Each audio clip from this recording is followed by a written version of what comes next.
Buenas tardes a todos los compañeros y a todas las compañeras. Esta es otra emisión de nuestro programa de la Federación Sindical Mundial del Cono Sur, Trabajadores y Trabajadoras del Mundo, un programa con clase, nuestro ciclo Trabajadores y Trabajadoras en tiempos de pandemia. Un saludo enorme, un abrazo al compañero Ramón Cardona, que hoy está cumpliendo 80 años, que presentó su libro hace un tiempito atrás. Que bueno, hoy lo saludamos y el compañero Ramón Cardona es el anterior coordinador de la Federación Sindical Mundial para América Latina y el Caribe. Y bueno, es un compañero que aparte de ser un valioso cuadro del sindicalismo clasista mundial y continental, es un amigo de la Federación Sindical Mundial de Argentina, del Cono Sur y por supuesto del Sindicato del Cuero, del cual tenemos muchas cosas compartidas y transitadas y militadas. Les conté, Santi es el compañero secretario adjunto, general adjunto del Sindicato de Trabajadores y Trabajadoras Periodistas del Paraguay y coordinador de la FCM Paraguay. Ahí lo vamos a ver mejor. Saludamos a Sergio Nicoliquia, compañero que maneja las redes. Ahí está conectado Santi. A ver. Ahí está. Santi. ¿Vamos bien? Bien, muy bien. ¿Me escuchás? Bien. Ahora te escucho perfecto, Ariel. ¿Cómo estás? Un abrazo para vos. ¿Cómo estás? Bien, bueno, Santi.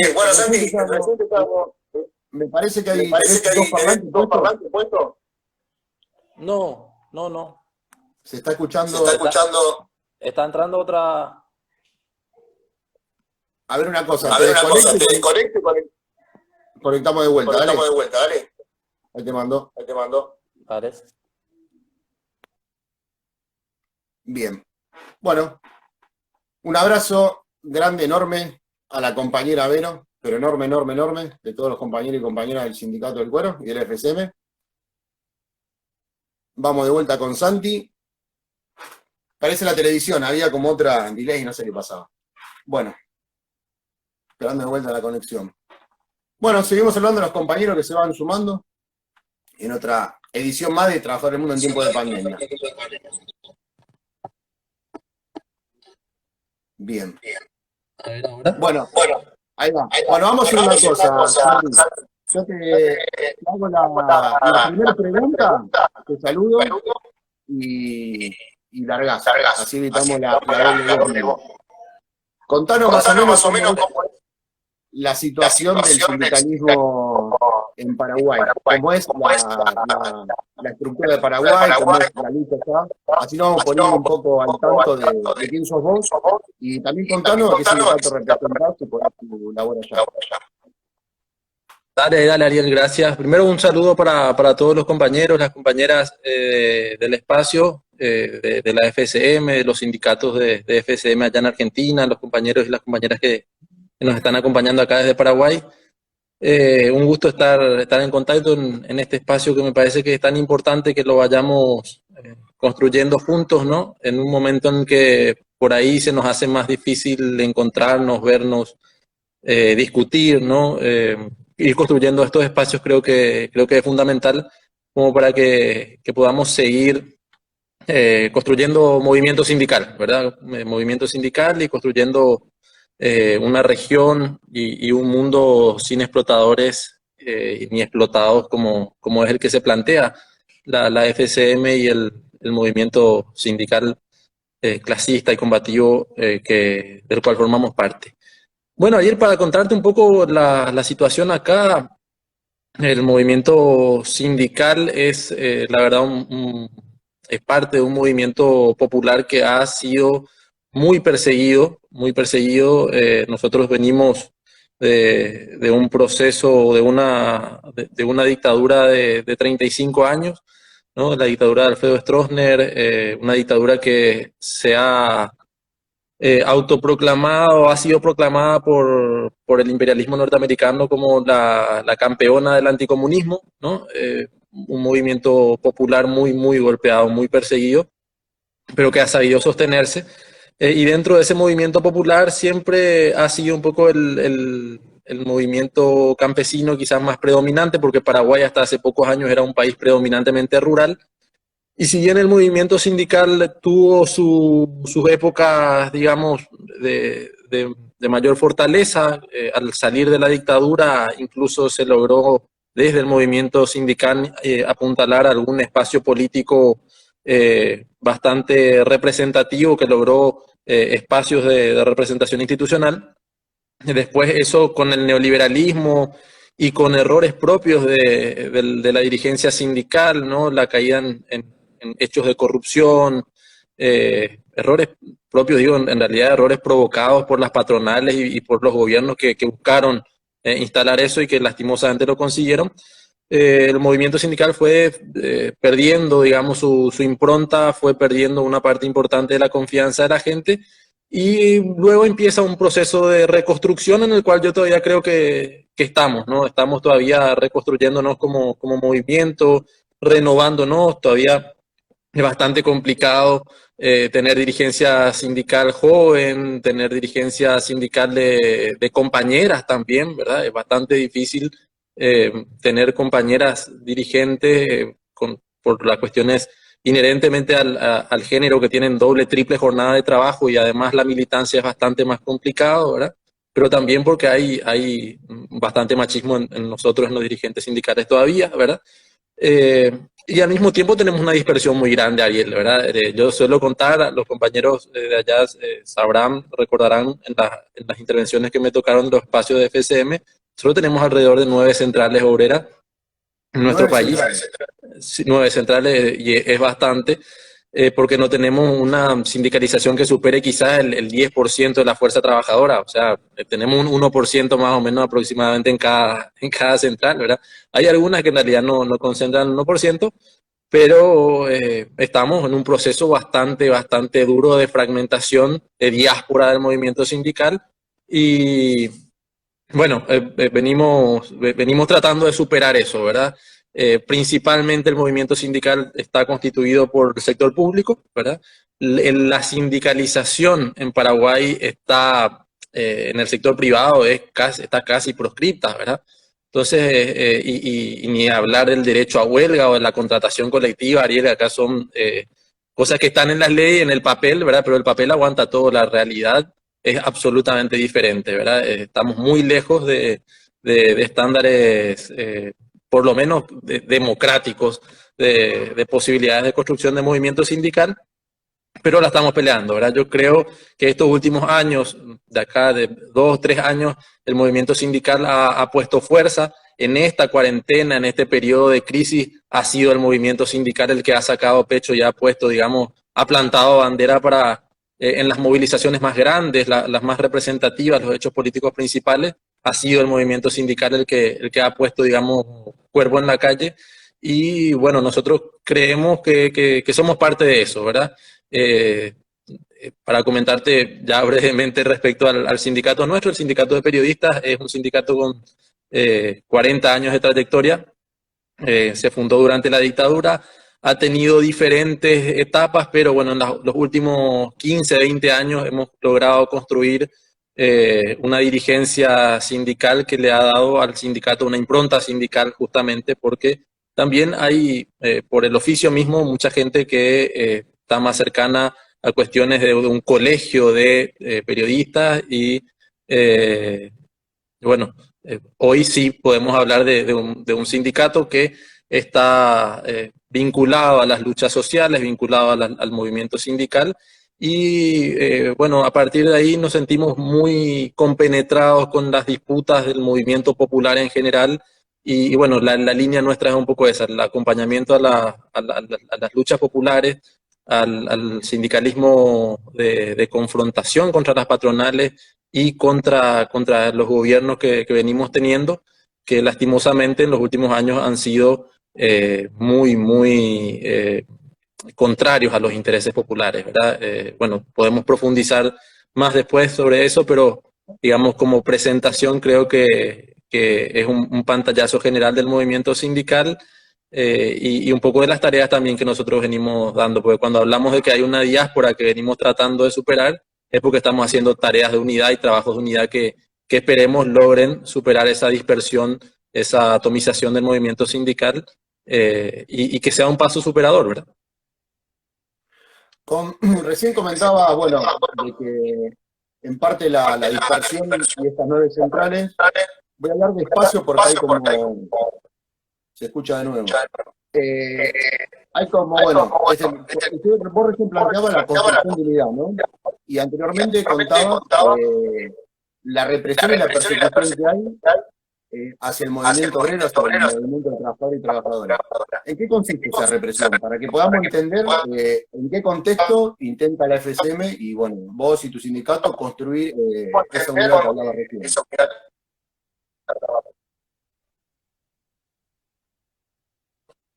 Te escuché un poco entrecortado, Ariel, pero entendí que me preguntabas por la represión que hay hacia el movimiento popular en general y cómo eso va, digamos, en la línea de la construcción de la unidad también, ¿no? Creo que va por ahí, ¿verdad? Sí. Sí. Ya. Porque te escuché medio un poco entrecortado, creo que acá de repente la señal se fue un poco. Bien, sí, los niveles de represión son muy, muy grandes. Como decía, el sector del movimiento popular que ha sido más representativo quizás en las últimas décadas, que ha sido el sector campesino, digamos, lo ha sufrido más de forma más directa, ¿verdad? Hemos tenido compañeros y compañeras dirigentes campesinos presos, hemos tenido y tenemos compañeros dirigentes todavía en prisión, imputados, perseguidos judicialmente. Eso es casi una constante aquí, ¿verdad? En la lucha por la tierra. La FSM aquí en Paraguay también agrupa al movimiento agrario del Paraguay, a MOAPA, que son compañeros justamente trabajadores del campo y tienen una situación de persecución demasiado fuerte, de violencia institucional también contra el campesinado que lucha por la tierra, ¿verdad? Eso se ve, se siente y es realmente duro cuando toca a un compañero tener que estar con procesos judiciales encima. Tuvimos casos de compañeros en prisión domiciliaria, en prisión efectiva, ¿verdad?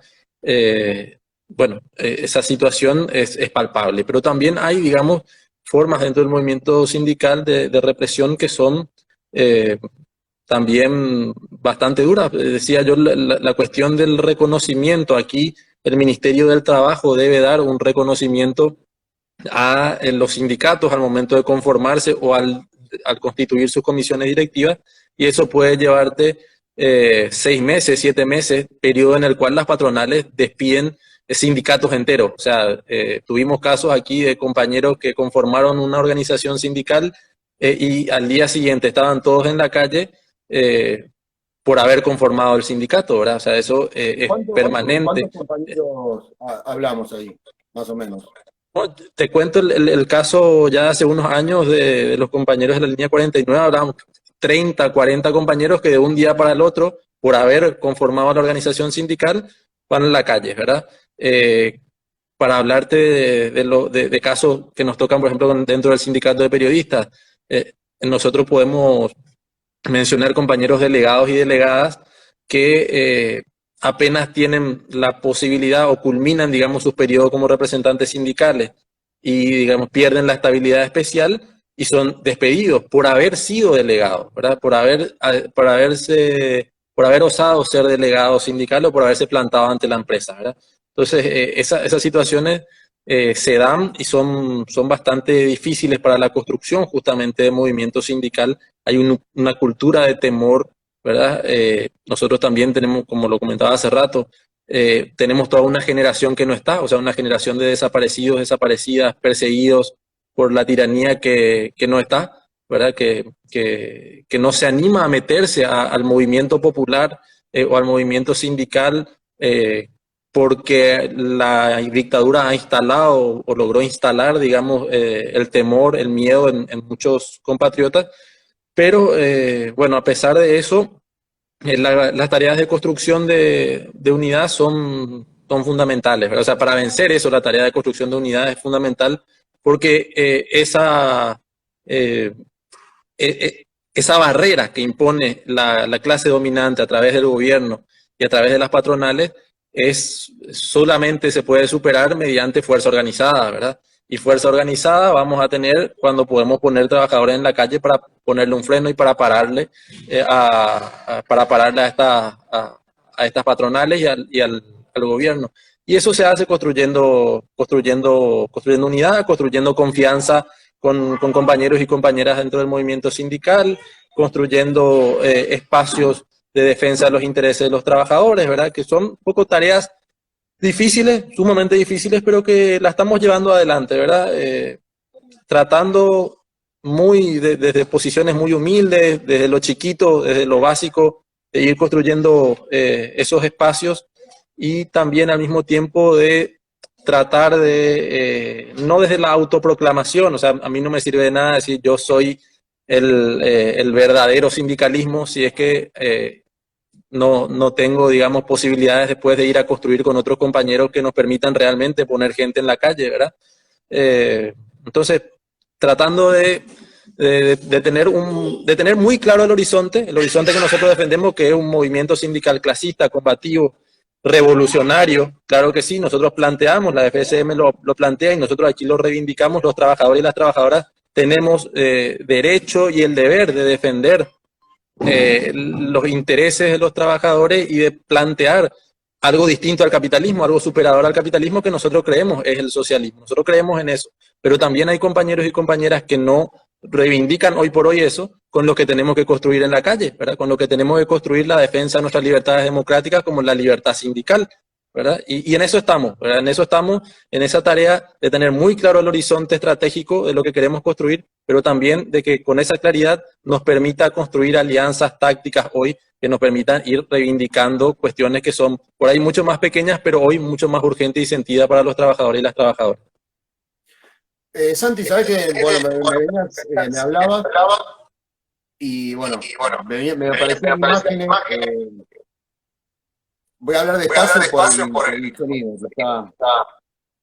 ¿Me llegás a comprender más o menos? Sí, genial. Bien, porque se escucha. Bueno, vos hablabas y recordabas que es una realidad. Eso está en Paraguay, actividad que hay, hecho político que hay, situación que existe, hay una manera de crecer en Paraguay. Y eso realmente es una cuestión que nos pone orgullo. Me acordaba la llegada de Luis Almagro, que estuvo en la FSM presente, y a partir de eso te quiero hacer una consulta. ¿Cuál es la mirada que tienen como FSM respecto a la situación por la que atraviesa la región? Digo, ¿no? Pero no solamente a partir de la pandemia, sino todo lo que viene ocurriendo anterior. Digo, ¿no? Es verdad que hubo una arremetida de los gobiernos de derecha, de la restauración neoconservadora, neoliberal.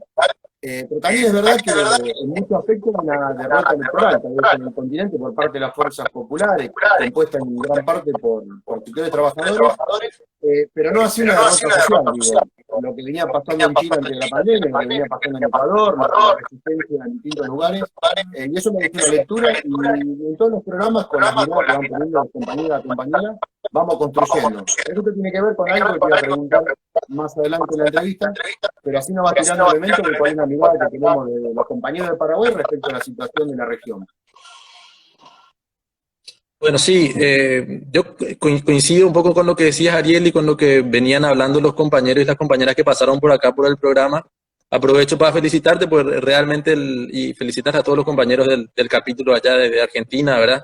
Un gran esfuerzo y está muy bueno que podamos tener este tipo de espacios para ir justamente, digamos, entendiendo y viendo a partir de las diferentes miradas cómo entendemos nosotros lo que nos sucede y lo que viene pasando, ¿verdad?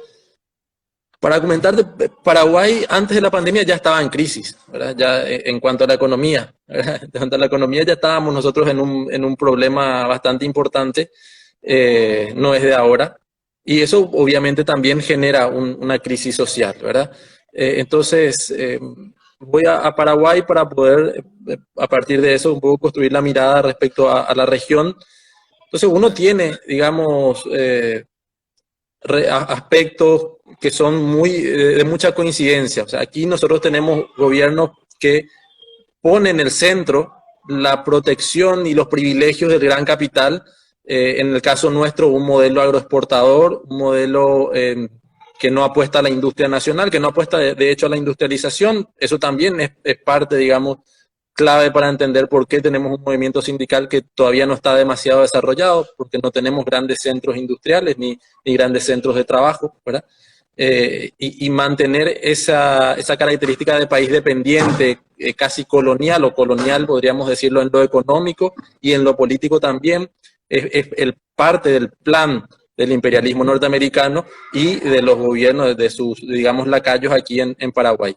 Me parece que esa avanzada imperial se da, nos parece, no solamente a mí, nos parece que esa avanzada imperialista se da a gran escala en los últimos años con la intención de recuperar el patio trasero, ¿verdad? Con la intención de recuperar el patio trasero, de no permitir nuevas primaveras democráticas aquí en la región, de acabar definitivamente con la posibilidad de construcción de procesos democráticos, antiimperialistas, soberanos, básicamente, ¿verdad? En general, y creo que el imperialismo apuesta a eso, ¿verdad? El imperialismo apuesta a eso. Hemos tenido gobiernos populares, gobiernos post-neoliberales, gobiernos progresistas, de izquierda, como queramos llamarle, que han logrado disminuir, digamos, las grandes brechas que tuvimos a lo largo de las décadas neoliberales en la región, pero que no han logrado romper definitivamente con la dependencia, ¿verdad? Y eso, bueno, en parte es por errores propios de los gobiernos, seguro que sí, en parte es también porque el enemigo juega, ¿verdad? Como se dice en el fútbol, el contrario también juega, ¿verdad? Y el contrario puso todas sus fichas, puso toda su fuerza y tiene muchísima más fuerza.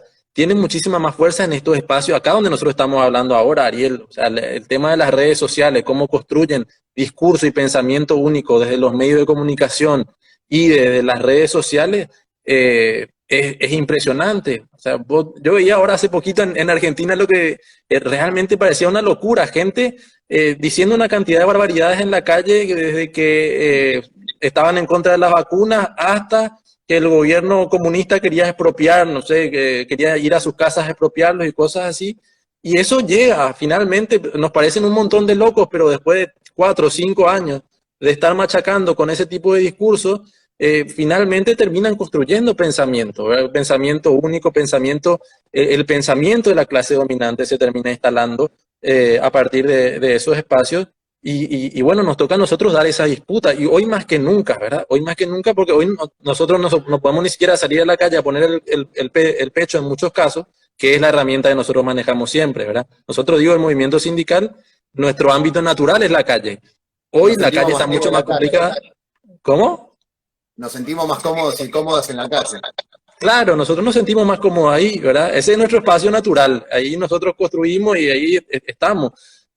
Pero ellos, digamos, tienen el manejo de estas herramientas como para instalar ese pensamiento. Entonces, me parece que también, en gran parte, en gran medida, viene por ahí esta arremetida, ¿verdad? Esta arremetida, que si bien hay cuestiones que nosotros debemos hacer la autocrítica respecto, digo nosotros, el movimiento progresista, de izquierda, popular en general, debemos hacer la autocrítica de que es necesario ir más a fondo la próxima vez que nos toque, o de que es necesario no solamente mejorar la capacidad de consumo de los trabajadores y las trabajadoras, sino también trabajar y mucho en la necesidad de conciencia, ¿verdad? Esa es una gran disputa. O sea, nosotros ahí desde el gremio nuestro, nosotros necesitamos trabajar en la conciencia de la gente, en la comunicación, ¿verdad? Nosotros, esa es una disputa clave, la disputa de las ideas, como ya lo decía Fidel, es clave en este momento y más que nunca, ¿verdad? Entonces, me parece que pasa por ahí y pasa también por las posibilidades reales de construir un bloque,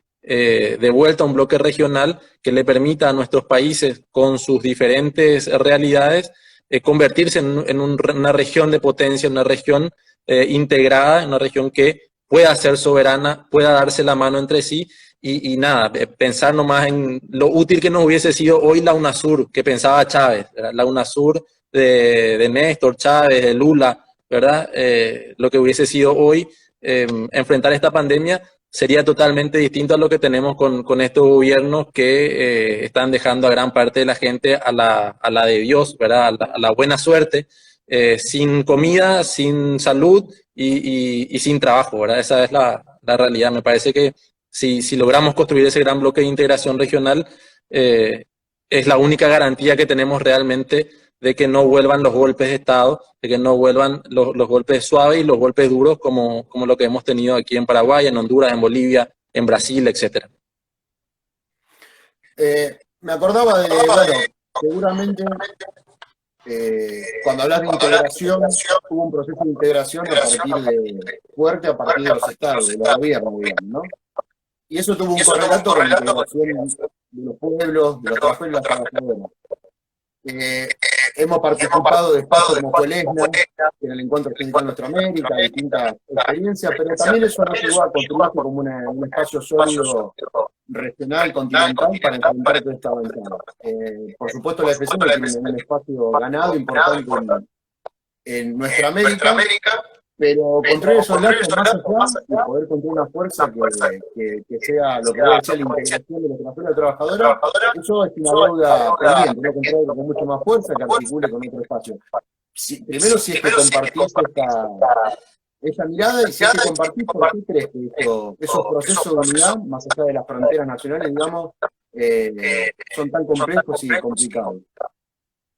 Sí, comparto, Ariel, totalmente, porque es fundamental, es parte de lo que nosotros creemos, ¿verdad? El internacionalismo proletario es una base fundamental de nuestro sindicalismo, ¿verdad? Y entonces estoy muy de acuerdo con con lo que mencionás, ¿verdad?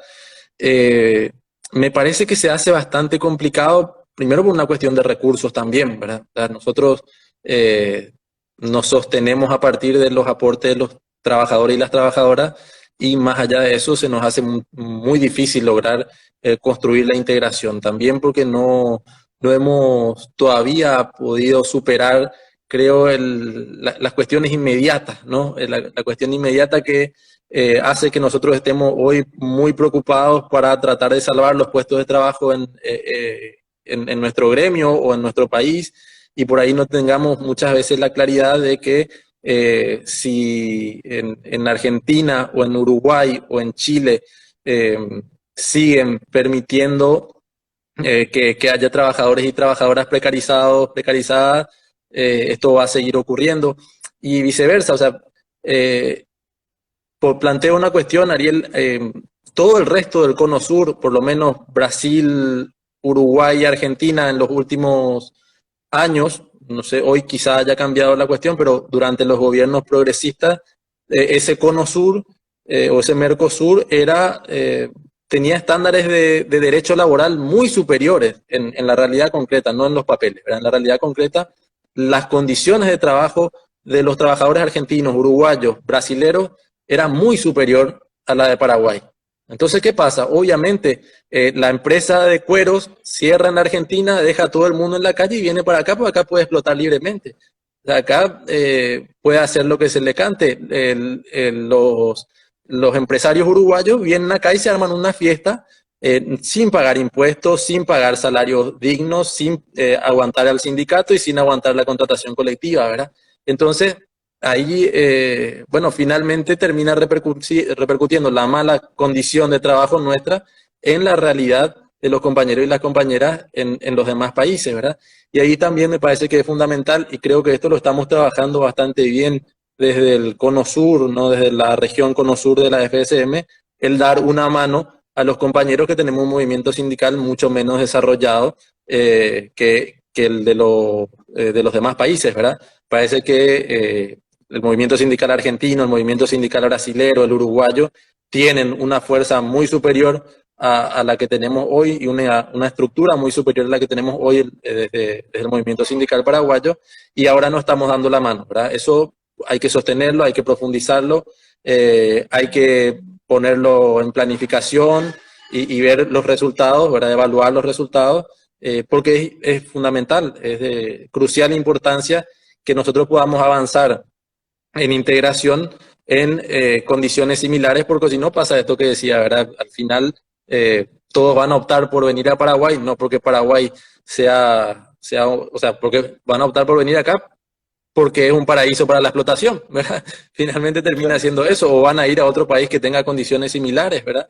Entonces, me parece que es clave y que tenemos que poner eso en el centro, ¿no? Bueno, ahí saludamos de Pasa mucho. se había cortado, menos mal. Y saludamos a la compañera Carla, compañera de Venezuela, que está mandando saludos, y todos los compañeros y compañeras se fueron enganchando acá en la charla. Sabés que hay algo que vos planteabas recién, que que Atilio Borón hace un tiempo atrás, en una charla también hizo mucho hincapié y tiene que ver con las nuevas tecnologías, ¿no? Que vos lo recién comentaste, y que a veces tenemos como una especie de... Nos cuesta, desde el movimiento sindical, nos cuesta agarrar la herramienta, apropiarlo, y hoy en día es una arena más, si se quiere, en la lucha de clase, las nuevas tecnologías, las comunicaciones de este tipo, incluso para coordinar, para organizarse y para seguir discutiendo. Vos sos del palo del periodismo, digamos, y el periodismo traza las redes, lo que es el periodismo y lo que, bueno, otras cosas que a veces se dibujan de periodismo y terminan construyendo lo que vos decías antes, que tiene que ver el pensamiento único, no crítico. Y me parece que si no nos hacemos cargo como trabajador y trabajadora, que es algo nuevo que llegó para quedarse, no la propaganda, digo, porque la propaganda existe de toda la vida, digo, si van las nuevas tecnologías, vamos a estar medio rengo a la hora de disputar sentido, porque la verdad que es real, ¿no? Uno escucha un montón de cuestiones, digo, la otra vez acá apareció en pocos lugares una noticia de que Macri viajaba a Paraguay, y yo estuve viendo los medios allá y en pocos medios mostraban esa imagen de ese saludo rompiendo la cuarentena, los abrazos, y me acuerdo también una periodista que enojada decía, ¿cómo puede ser que nos están prohibiendo estas cosas y ellos se saludan de esa manera? Digo, tal vez si esta herramienta nos apropiáramos más, sería mucho más fácil romper esos cercos mediáticos. Digo, este programa, mirá una cosa que te cuento, digo, lo quisimos promocionar, viste que se le puede poner una monedita para que y Facebook lo censuró, que estamos ahora haciendo, lo quisimos promocionar y Facebook lo censuró porque tenía contenido político, decía, que podía afectar en procesos electorales. La cuestión que no lo pudimos hacer. Viste, son cosas que suceden, pero para no extenderlo, vos recién entraste con eso y queríamos que nos plantees más de tu profesión, de tu laburo, del sindicalismo que haces, porque hay esa necesidad que tenemos de apropiarnos de las nuevas tecnologías y las redes, y desde ahí también decir lo que los trabajadores y las trabajadoras piensan. Sí, es así, Ariel, y hay que estudiarlo también, ¿verdad? Hay que estudiar porque, qué sé yo, nosotros nos toca, desde el gremio nuestro del sindicato de periodistas, estar por ahí más relacionados, pero hay que dedicarle tiempo que muchas veces nosotros mismos no le dedicamos, ¿verdad? Porque nosotros todavía venimos de la redacción más del impreso, etcétera, ¿verdad? Somos más de esa línea, de ese palo, como decías vos, ¿verdad? Pero a la gente más joven, más nueva, que está entrando al área de comunicación, prácticamente ya está totalmente especializada en esto que es la cuestión digital, las redes sociales, y eso hay que estudiar, ¿verdad? Hay que estudiarlo. Tienen ellos, el enemigo tiene el manejo de todo lo que son datos, o sea, así como nos decía recién que no nos permiten publicitar esto, ellos han manejado elecciones en la Argentina mismo, se manejan y se definen elecciones a partir del manejo de lo que se llama Big Data, ¿verdad? Del manejo de datos, de todo lo que le entregamos a estas redes sociales y que saben lo que queremos comer, lo que nos gusta tomar, lo que nos gusta, a dónde nos gusta ir, qué tiene que decir el candidato para que nos caiga bien, ¿verdad? Entonces, tienen todo ese manejo y bueno, nosotros también tenemos que dedicarle un tiempo un poco a procesar eso.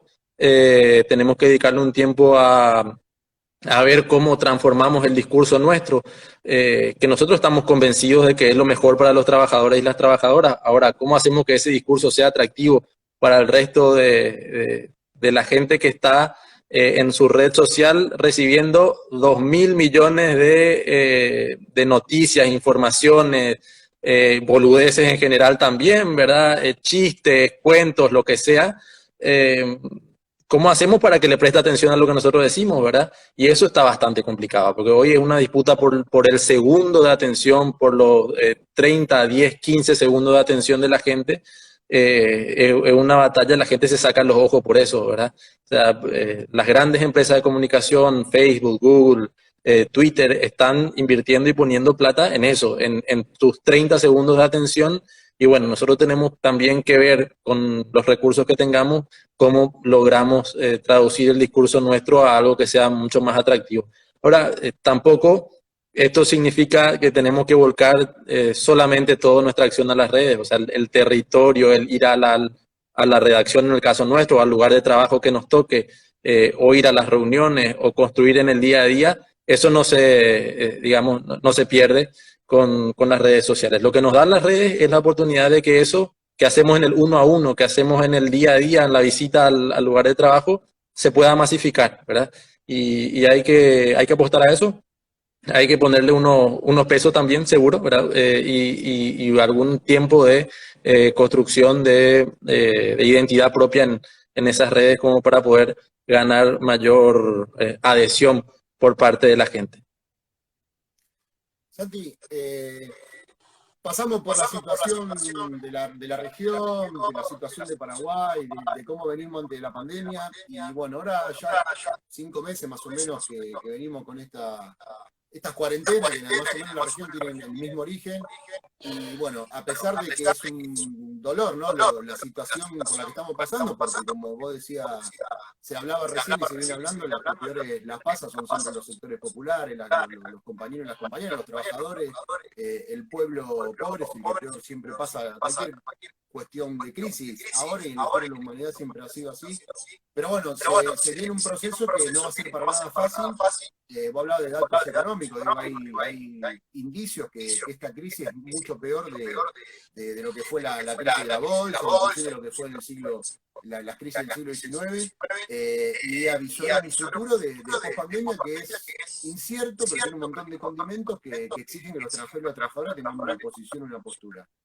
¿Cómo ves ese proceso de post-pandemia? ¿Cómo crees que se puede llegar a dar? Y en todo caso, ¿cuáles son las estrategias? ¿Por dónde crees vos que tienen que pasar las propuestas de los trabajadores y las trabajadoras para afrontar esa situación que, si coincidimos todos y todas, que no va a ser para nada fácil, va a poner un desafío enorme ante un mundo nuevo y que está en transformación? Sí, no, desde ya que no está siendo fácil, o sea, bastante complicado.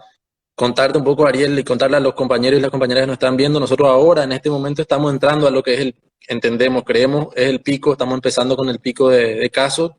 Venimos relativamente tranquilos comparado con la región, pero ya ahora sí se instaló, digamos, como el temor aquí porque pasamos de no tener muertes diariamente a tener por lo bajo 5 y en los últimos días más de 100 muertos solamente en el último mes, digamos, ¿verdad?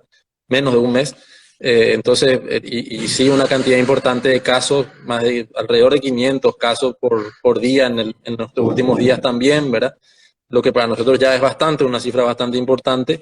Entonces hay un temor, ¿verdad? Ya antes de esto, la pandemia había dejado como 100.000 compañeros y compañeras sin trabajo, ¿verdad? La gente que se quedó sin trabajo, otra gente que no pudo o que fue suspendida y que solamente tiene, bueno, para comentar, aquí el Estado, el gobierno del Partido Colorado, el gobierno de derecha, estableció un subsidio a los trabajadores informales que no llega a los $100, ¿verdad? Un subsidio que se dieron 3 pagos en los 5 meses, no llega a los $100, como decía, esos, con los 3 pagos estarán por los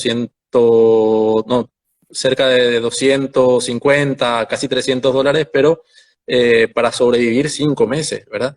Y a los trabajadores del sector formal que fueron suspendidos, estamos hablando de que se le pagó la mitad del salario mínimo por 3 meses también. Y después, o sea, en total son 5 meses lo que no trabajaste, pero solamente cobraste la mitad del salario mínimo, no de tu salario, sino del... una destrucción del nivel de vida de gran parte de la población que está siendo bastante dura y bastante complicada. Nosotros estamos en una crisis sumamente grave en lo social, en lo económico, y bueno, y ahora estamos entrando en una crisis de lo sanitario también porque el temor que se instaló en realidad es porque con estos casos, que son pocos para la región, pero que para nosotros es bastante ya, el sistema de salud está prácticamente colapsado. O sea, nosotros tenemos que decir, nosotros salimos en febrero, de una epidemia de dengue que colapsó todos los sistemas de salud de Paraguay y entramos en marzo en esta situación con un préstamo de $1.600 millones de endeudamiento externo para equipar supuestamente el sistema de salud que no se usó, no sabemos qué pasó con la plata y hoy ya el sistema de salud está colapsado, cuando estamos entrando recién al pico, ¿verdad? Entonces el panorama es devastador para nosotros, ¿verdad? Y realmente muy preocupante. Entonces todavía cuesta un poco pensar en lo que viene después, pero sí, nosotros tenemos como movimiento sindical, tenemos como FSM también nuestras propuestas. Nosotros el 20 de marzo, 15 días después de haber iniciado esta situación, presentamos un proyecto de ley de cero despidos, de prohibición de los despidos, que fue lastimosamente cajoneado por las fuerzas de derecha en el Parlamento. Está ahí. Nosotros seguimos insistiendo en la necesidad de prohibir los despidos por este periodo de crisis. O sea, la crisis va a continuar. Después de esto la crisis va a continuar. ¿Por qué? Porque hay 100.000 más. Vos ya tenías una cantidad de alrededor de 300.000 personas sin trabajo, ahora tenés 100.000 más y bueno, vas a seguir sumando. Entonces, el día de mañana esto va a continuar. Esto va a continuar. Es fundamental hoy frenar los despidos, parar con eso y garantizar salario, garantizar salud, garantizar educación. Entonces, fundamentalmente nuestro proyecto de ley decía, bueno, prohibición de despido, garantía de la libertad sindical. O sea, cualquier persona que vaya o cualquier organización sindical que vaya y diga, yo quiero ser un sindicato, yo quiero constituirme en sindicato, inmediatamente reconocida y con todas las garantías para evitar justamente los despidos. Y un fondo de ayuda a las pequeñas y medianas empresas que requieran asistencia justamente para pagar la plantilla laboral. Eso lo hemos planteado. Sigue allí, vamos a seguir nosotros peleando contra los despidos y por la aprobación de esta ley. La propuesta de la FSM a nivel mundial y también aquí en la región, la reducción de la jornada de trabajo. La reducción de la jornada de trabajo es hoy, diría, casi que una necesidad histórica, ¿verdad? ¿Para qué? Y para garantizar que podamos generar demanda laboral, ¿verdad? Para garantizar que podamos generar demanda laboral. Garantizar demanda laboral, garantizar salario implica garantizar consumo, redinamizar la economía. Nosotros apostamos a eso, creemos que poniendo plata en el bolsillo de los trabajadores y las trabajadoras es la única forma de que esto de que el corazón vuelva a latir, porque hoy estamos con el corazón latiendo a un cuarto de la posibilidad y sobreviviendo apenas, ¿verdad? O sea, hay que poner plata. ¿Qué hace el gobierno? Saca plata del bolsillo de los trabajadores, le recorta a los trabajadores del sector público, intenta recortar, intenta así seguir recortando, congeló los salarios. En julio, aquí anualmente se reajusta el salario básico, para el salario mínimo, congeló el salario básico, o sea, todo lo que acumulamos de pérdida ya lo perdimos y ahora también, o sea, hasta el año que viene vamos a seguir acumulando pérdida. Y eso va en contra de la posibilidad de reactivar la economía. El gobierno plantea un proyecto de reactivación productiva que es una supuesta inversión en obra pública, que es obra pública para favorecer, por un lado, a las grandes empresas constructoras que son de ellos, y por el otro lado, a la agroexportación, porque lo que van a construir son rutas para que salga la soja y la carne del país, más nada. O sea, no van a construir una escuela, no van a construir viviendas populares, o van a construir pocas, ¿verdad? No van a invertir fundamentalmente en eso.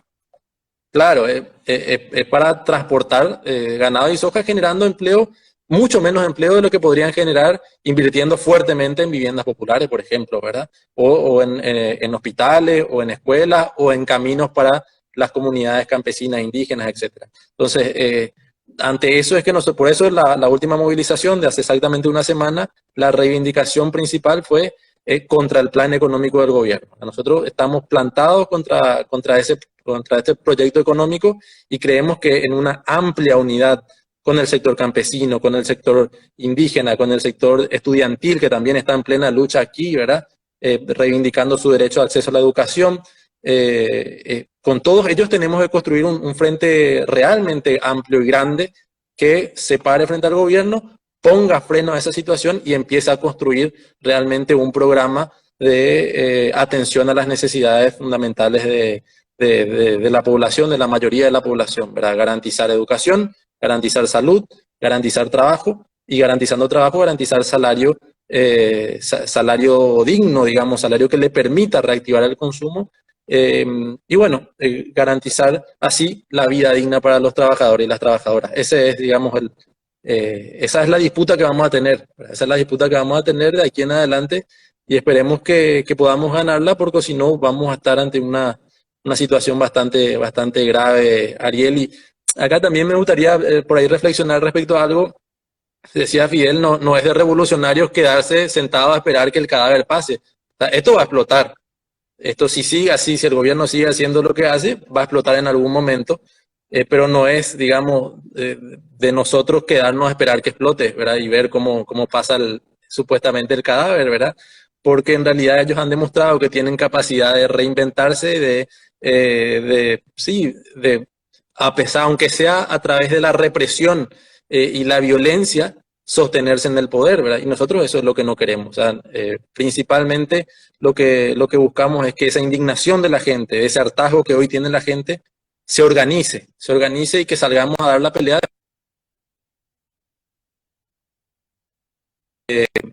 de forma espontánea a confrontar. Los muertos los terminamos poniendo nosotros y ellos se quedan con el poder igual.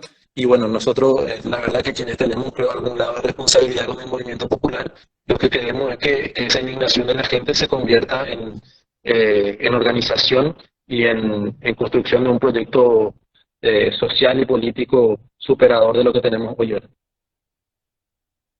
Sí, te escuché, Santi, se entrecortó, calculo que le estará pasando a todos los que están escuchando. Santi, igual estamos llegando ya a la hora de cierre. Tengo así un montón de cosas para preguntarte, pero no va a cortar el horario integral. Ya tiraste una reflexión recién, pero a modo de cierre momentáneo, digo, ¿no? Porque estas charlas van a seguir. Ojalá que después de la pandemia, ojalá que pase rápido esta pandemia y que las discusiones sean en las próximas charlas de cómo enfrentamos toda esta situación que planteaste. Pero recién tiraste una reflexión que tiene que ver con esto que nos comentaba, de lo que vos ves que viene. Amplió un poco esa reflexión y planteó un mensaje en torno a los compañeros y las compañeras del Cono Sur, digo, ¿no? De eso de la construcción de la unidad, que vos lo marcaste mucho en el comienzo de tu charla, que para los trabajadores y las trabajadoras, para la FSM, la unidad es un principio estratégico. Una reflexión final antes de saludarte con respecto a esto, ¿no? De cómo tenemos que seguir y cómo tenemos que afrontar, reforzar la idea de cómo vamos a tener que darle, si bien es verdad que es jodido pensarlo, pero coyuntura que exista por delante, la unidad es algo que como es estratégico, es necesaria siempre. Así mismo, Ariel. Bueno, vos mencionabas a Ramón, a Ramón que hoy está de cumpleaños, a Cardona, un dirigente cubano, luchador, lo conocemos todos acá en el Cono Sur, creo que recorrió todos los países de la región construyendo FSM, justamente construyendo movimiento sindical. Él lanzaba hace poquito un libro, decía, bueno, la FSM es campeona de unidad, ¿verdad? O sea, nosotros tenemos que buscar tener a todos los luchadores y las luchadoras cerca, ¿verdad? Creo que ese es el camino, ¿verdad? Ese es el camino, me parece, que por ahí pasa la cosa, ¿verdad? Entender que hoy por hoy lo más revolucionario, lo más combativo que podemos hacer es construir fuerza social organizada, basándonos en las coincidencias, sin perder el horizonte estratégico, ¿verdad? Insisto mucho en eso porque nosotros tenemos que tener claridad de que el sindicalismo que nosotros reivindicamos y por el que luchamos es un sindicalismo revolucionario que reivindica, repito lo que decía hace rato, la construcción del socialismo, reivindica el fin de la explotación del hombre por el hombre, ¿verdad? Y si hay compañeros y compañeras con los que tenemos coincidencia en lo estratégico, genial, ¿verdad? Apostemos a la unidad orgánica. Pero si hay compañeros y compañeras que hoy no están reivindicando eso, pero tenemos posibilidades de construir alianzas tácticas y que a lo mejor después lo podemos estirar para la alianza estratégica también, bueno, construyamos unidad de acción en lo inmediato, ¿verdad? Más allá de las diferencias que podamos tener en otras cuestiones. Hoy es fundamental porque el imperialismo y las patronales y los gobiernos están buscando que los trabajadores y las trabajadoras, que el pueblo humilde pague la crisis. Acá lo que vamos a tener en Paraguay, me animo a hacer la reflexión sobre Paraguay, es que estos tipos van a querer calzar las pérdidas que han tenido, si es que las tuvieron, a través de el deterioro de la calidad de vida de los trabajadores y de los derechos de los trabajadores y las trabajadoras. ¿Por qué? Porque hoy nosotros tenemos 100.000 compañeros en la calle que están dispuestos a trabajar por la mitad de lo que trabajo yo, que están dispuestos a trabajar sin respetar el contrato colectivo, ¿verdad? Y si nosotros nos construimos fuerza que logre frenar eso, estamos jodidos, porque el día de mañana no va a haber nadie afiliado al sindicato, no va a quedar nadie con trabajo digno y es muy difícil salir de eso, ¿verdad? Entonces, hoy la tarea de unidad me parece que es fundamental, no ponerle peros a eso, construir eso, todo junto en un gran frente, bloque social que nos permita también, como decía hace rato, construir un proyecto político, construir proyectos políticos manteniendo la independencia de clases, por supuesto que sí, pero eso no es igual a la indiferencia. O sea, ese discurso de que todos son lo mismo o de que es lo mismo, voy a poner el ejemplo de acá para no meterme en otros países, no es lo mismo, no fue lo mismo el gobierno de Fernando Lugo que lo que es hoy el gobierno de Mario Abdo Benito, lo que fue el gobierno de Cartes, no fue lo mismo porque el gobierno progresista instaló la gratuidad de la salud, cosa que no se hizo nunca antes y nunca después, porque durante el gobierno progresista se le había puesto límite a la aprobación de transgénicos que afectan la vida de los compañeros campesinos, o porque se ponía en cuestionamiento la situación de la tierra. Entonces no es lo mismo. No es lo mismo más allá de los problemas, los retrasos, las traiciones, lo que pueda suceder, no es lo mismo y entonces está bien, independencia de clase, por supuesto que sí, independencia de clase para seguir reivindicando y peleando por todos los derechos de los trabajadores, esté quien esté al frente del gobierno, pero no indiferencia, o sea, no nos es indiferente. Nosotros tenemos que construir un proyecto político que se acerque a quienes defienden lo que nosotros defendemos, ¿verdad? Que es una sociedad más justa, una sociedad con justicia social, soberanía, independencia en nuestros países, que hoy no lo tenemos, ¿verdad? Hoy Paraguay es prácticamente una colonia del imperialismo, es dependiente en su economía, es dependiente en sus decisiones políticas, ¿verdad? Y eso tenemos que romperlo necesariamente. Entonces, me parece que pasa un poco por ahí, Ariel, ¿no? La construcción de la unidad, aguantándonos entre todos, superando las diferencias que tengamos, poniendo adelante los intereses de los trabajadores y las trabajadoras y los sectores populares, y a partir de ahí andar en la calle, andar construyendo, andar conversando con todos los sectores y ver de conquistar más temprano que tarde mejores condiciones de vida y de trabajo para todos y para todas, Ariel. Bueno, Santi, te agradecemos mucho la comunicación, la verdad que estuvo buenísima la charla. Bueno, como comentaba lo primero, nos hemos cruzado en varios encuentros y siempre estuvimos charlando. De hecho, ahí te mandaba recién Kiki un saludo, nuestro coordinador de la FCM Conosur, y ahí están llegando los compañeros y compañeras que te mandan saludos y bueno, están poniendo por ahí que estuvo muy buena la charla. Santi, te mando un saludo en nombre de los compañeros y las compañeras y nos estamos viendo la próxima vez. Gracias, Ariel. Un abrazo para vos. Yo soy seguidor del programa, así que voy a seguir viendo las charlas con los demás compañeros y las compañeras. Un abrazo a toda la gente del Cono Sur, de la FSM. Y bueno, esperemos que esta situación pase rápido, que podamos tenerlos por acá ustedes y que podamos volver a visitarlos por allá y poder seguir encontrándonos y construyendo movimiento sindical combativo, revolucionario y de unidad, Ariel. Un abrazo grande, mucha fuerza. Hasta la victoria siempre. Abrazo, Santi. Saludos a los compañeros y las compañeras. Un abrazo. Bueno, ahí estuvo Santiago Ortiz, Nati Albarracín, la saludamos a la compa que está siempre, a Fede Ovejero que andaba por ahí, a la compañera Arazunu, que saluda desde Asunción, bueno, compañero al negro Mario también que estaba por ahí dando vuelta. Esto fue un encuentro más de Trabajadores del Mundo, un programa con clase en el ciclo Trabajadores del Mundo en tiempo de pandemia. La semana que viene tenemos un compañero coordinador de la FSM del Cono Sur, compañero militante del Sindicato del Pueblo, el secretario general, el cual compartimos espacio de militancia. Así que bueno, hasta el viernes que viene y seguimos encontrándonos. Paso de nuevo, viernes 7 de la tarde, acá por @ un programa con clase, Trabajador en el Mundo en tiempo de pandemia. Un abrazo a todos y todas y nos estamos viendo.